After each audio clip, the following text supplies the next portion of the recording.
সন্ধ্যাবেলায় তিনটে কাজ করতে নেই, শুনবেন ভালো করে।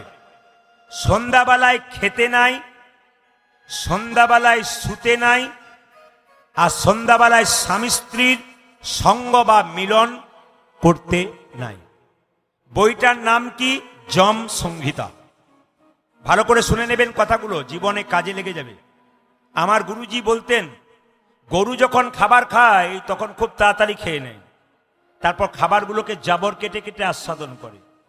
আপনারা অনেক কথা কীর্তনে শুনবেন, বাড়িতে গিয়ে যদি সেগুলো ব্যবহার করতে পারেন আপনার জীবন তো সুন্দর হবে। আমি লীলাটাকে ছোট রেখে একটু তত্ত্বের দিকে যাব না, কি বলছেন? হ্যাঁ, লীলা যদি করতে হয় তাহলে লীলাটা তো অনেক বড় লীলা, আর সময় তো খুব কম। তবে আমি লীলাটাকে সঙ্গে রেখে রেখে যাবো আস্তে আস্তে, সবাই শুনবেন। মায়েরা, হরে কৃষ্ণ। তিনটে কাজ কি কি? যম সংহিতা বলো সন্ধ্যাবেলায় খেতে নাই। জেনে নিন, আমরা যখন ছোট ছিলাম খেলা করে মায়ের কাছে আসতাম, সন্ধ্যাবেলায় মা প্রদীপ দিত, শঙ্খ বাজাতো, মায়ের শাড়ির আঁচল ধরে বলতাম খেতে দাও খেতে দাও।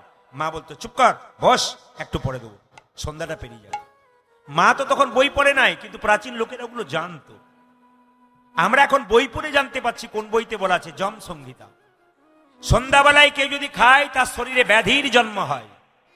আজ আমরা অন্যায় অত্যাচার করে বেড়াচ্ছি, হিসাব মানছি না, জীবন সুন্দর হচ্ছে না। আমি আপনাদের আসলে দাঁড়িয়ে বলে গেলাম, যদি শাস্ত্রের মানে জীবন চলতে পারেন আপনার জীবন সুন্দর হবে।